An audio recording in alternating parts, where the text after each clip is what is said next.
Bonjour à toutes et à tous, j'espère que vous allez bien. On se retrouve pour le brief du mercredi 23 avril, il est 8h36. Aujourd'hui, on va parler donc des news économiques, du ratio long and short, du funding, open interest, des liquidations. On regardera ce que font les wells en finissant par l'analyse technique de Bitcoin. Mais avant ça, on va regarder donc ce qui s'est passé hier. Hier, moi, je m'attendais à avoir un petit retracement quand même après avoir tapé donc les 89 740. En revanche, bon, ah, voilà, je m'attendais à avoir un retracement pour pouvoir ouvrir un short. On n'a pas eu de setup low time frame, donc ce qui fait que je n'ai rien ouvert. J'en suis ravi d'avoir attendu un setup et de ne pas être rentré one shot dans cet OBH1 avec un stop loss. Donc le but était vraiment, si jamais on avait un setup low time frame dans cette zone-ci, était de short avec un stop loss donc au-dessus de cette zone, voire si jamais on avait notre setup, hein, tout simplement avoir un SL au-dessus de ce setup. Mais voilà, on n'a pas eu de setup, donc il n'y a pas eu de short d'ouvert, il n'y a pas eu de dégâts. Clairement, j'en suis ravi. Donc j'espère que pour vous c'est la même chose. J'espère que vous avez vraiment attendu un setup qu'on n'a pas eu. Donc par conséquent, bah, vous n'avez pas pris cher sur ce short. Et pour ceux qui étaient en longue, félicitations à vous, hein. Clairement, c'était un très très très beau trade. Inattendu, quand même selon moi parce que, on avait quand même beaucoup, de liquidations en bas à venir chercher. Je pense que maintenant elles vont, commencer à s'atténuer un petit peu parce qu'il y a des prises de profit qui vont être faites. En tout cas, voilà. Je pense que on peut se diriger tranquillement vers cet order block H4 autour des 95 900 $. Je pense qu'on peut avoir un retracement si jamais on y va directement dans cette zone sans avoir de retracement avant. Par contre, on a donc cet OBH1, donc je vais me mettre en H1, vous allez voir. On avait donc cet order block H1 qui n'a pas du tout agi comme un order block. Donc on a traversé cet order block complètement sans avoir aucun retracement.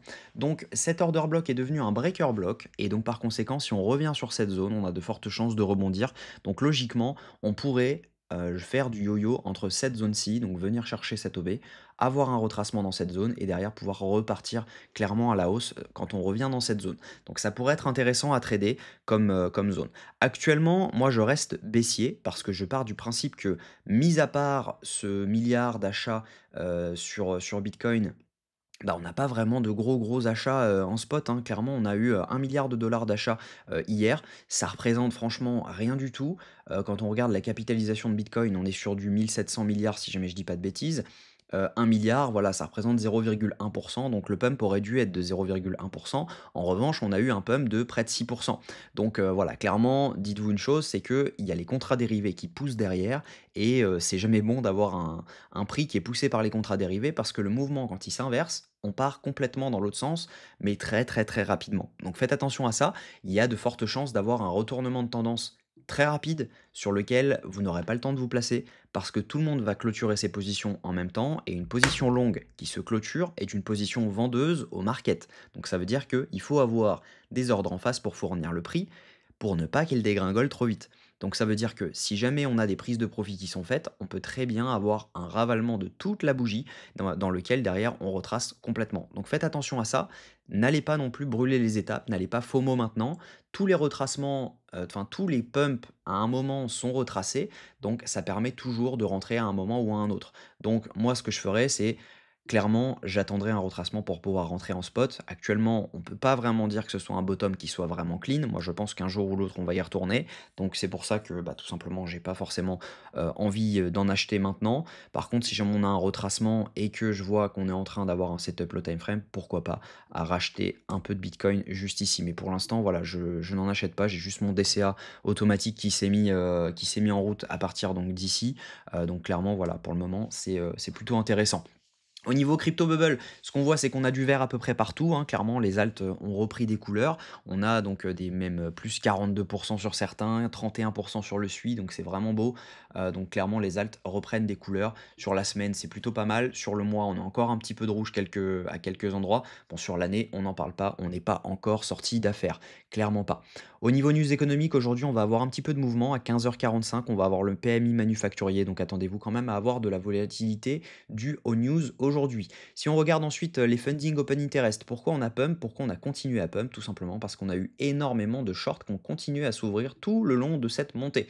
On voit clairement, hein, donc on a eu un dump de l'open interest à un pump de l'open interest avec un dump des funding, ce qui veut dire que tout ici, c'était uniquement du short qui se sont ouverts et donc par conséquent, bah, on a eu énormément de liquidations encore à venir chercher. Donc au moment de l'ouverture du marché asiatique, boum, on arrête tout le monde. C'était assez évident. Malheureusement, moi je dormais, donc il n'y avait pas forcément de trade à prendre là-dessus. Au niveau, liquidation, ce qu'on voit, c'est qu'on a pris quasiment tout ce qu'il y avait à prendre, hein, clairement, on n'a plus grand chose à prendre au-dessus. Les gens se sont obstinés avant à short. Actuellement, on a des petites liquidations à 93 900 et ça s'arrête à 94 876 actuellement. Donc ça représente, juste au-dessus de cette zone. Donc pour l'instant, on n'a pas d'intérêt au niveau liquidation de venir chercher cette OBH4, mais on va voir avec la suite.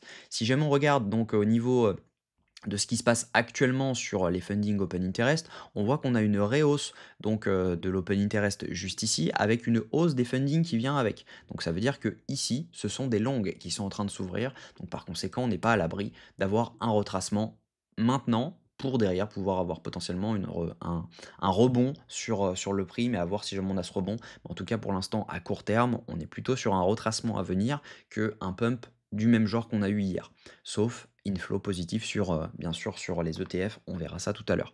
Au niveau, donc liquidation, on voit qu'on a un cluster de liquidité à venir prendre à 92 034, donc on n'est pas à l'abri de venir le prendre avant de pouvoir, avoir un rebond. Donc ça pourrait être intéressant. Maintenant, on va voir si jamais, ça peut être intéressant donc en low time frame de venir chercher cette zone. Au niveau de ce que font les whales actuellement sont en train d'accumuler, donc ce mouvement, c'est elles qui l'ont, propagé, hein. On voit clairement qu'on a eu un énorme pump sur les achats des whales. Les retails, eux, sont plutôt dans le déni, hein, ils savent pas trop quoi faire, pendant que les micro-whales également ont acheté en masse donc sur ce pump. Si jamais on regarde au niveau donc les inflows, donc ça fait 2 jours consécutifs qu'on a des inflows positifs sur les ETF. Donc on parle de près de 900 millions sur Bitcoin et de 400 millions quasiment donc avant-hier. Donc on n'est pas non plus sur des volumes faramineux, hein, on est sur des volumes normales. Donc voilà, c'est un peu étonnant qu'on ait eu un pump comme celui-ci sur le Bitcoin à cause donc des entrées en capitaux comme ça. Donc techniquement, en 1 heure, on est bullish. Actuellement, on l'est. On voit qu'on a donc hop, on a un FVG à venir chercher donc sous cette zone, on a un FVG donc H1 avec un order block juste en dessous. Donc ça pourrait être intéressant de venir chercher cet order block juste en dessous. Donc là, on est sur un FVG juste ici. Je vais tracer l'order block, ensuite je vais changer la couleur de celui-ci. Tac, on a un order block juste en dessous, donc ça c'est un OB H1, donc dans lequel on pourrait venir et avoir un rebond. Donc là on est sur un FVG H1, hop, je vais changer la couleur pour changer un peu sur les FVG et les OB.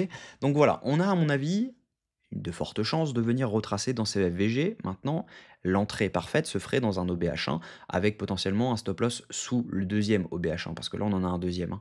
Donc clairement on pourrait venir chercher cette zone-ci. Donc ça pourrait être intéressant même de venir chercher cette zone. Donc voilà, hop, on est là-dessus. Je ne sais plus quelle couleur j'avais utilisée. Je crois que c'était celle-là. Bref, c'est pas grave. Donc là on a un deuxième OBH1. Hop, OBH1 juste ici. Donc potentiellement, ce qu'on pourrait faire, c'est maintenant, je vais dézoomer un petit peu en passant M15, on voit qu'on a eu donc des liquidations qui se sont accumulées juste en dessous. Donc actuellement, on n'a pas de setup pour pouvoir ouvrir du short. On n'en a clairement pas. On a validé un tout petit changement de tendance ici en M5. Là, on est en M15, hein, donc il n'est pas forcément visible, mais en M5, c'est sûr qu'on a validé un changement de tendance ici, mais on a des liquidités à venir prendre juste au-dessus. Donc on n'est pas à l'abri de venir refaire une petite mèche. On laisse cette mèche tranquille, voire on laisse un equal high. Derrière, on revient chercher donc l'OBH1 et derrière, on repart pour venir chercher l'OBH4. Ça pourrait être un trade intéressant. Donc, ce qui veut dire que potentiellement, on pourrait avoir donc un setup dans lequel on se place comme ceci. On vient chercher l'OBH1, on se met quand même en sécurité pour être au cas où on vient chercher le deuxième OBH1. Donc, soit on fait ça en mettant notre stop loss en dessous pour derrière target, donc cet OBH4, soit tout simplement on place 2 ordres et derrière on replace donc un stop loss sous cet OBH1 juste ici pour derrière venir chercher donc l'autre zone de target donc qui est cet OBH4 à 95 922 $. Je pense que c'est assez simple de venir chercher cette zone. Maintenant voilà, il faut quand même un setup. Actuellement, je rentrerai pas en long, le RR est pas bon, mais voilà, si on fait un retracement comme celui-ci, il peut y avoir potentiellement 2 ordres à tenter, donc avec bien sûr 1% de risque à chaque fois. Donc ça donnerait un RR de 9 et un RR de 12, donc plutôt intéressant si jamais on vient à faire ce mouvement là. Actuellement donc ce qu'il faudrait, c'est que on ait donc ce retracement, il faudrait qu'on ait un setup low time frame. Par contre, je n'irai pas short maintenant parce que clairement, si jamais on a ce setup low time frame, on peut très bien avoir un rebond donc dans le breaker block H1 dont je vous ai parlé juste ici. On peut avoir un rebond également dans ces 2 OB qu'on a juste là. Donc clairement, voilà, c'est pas forcément intéressant actuellement de short. Maintenant, voilà, il faudra attendre un setup au moins M15 voire H1 pour pouvoir commencer à ouvrir du short. Donc actuellement, on reste uniquement sur du long. Donc voilà, la target, donc c'est les 95 922. Je pense qu'on peut avoir un retracement, aujourd'hui ou demain, dans ces targets-là. Donc maintenant, on verra si jamais c'est un vrai retracement ou si jamais, c'est vraiment le top et on n'ira pas plus haut. Donc voilà.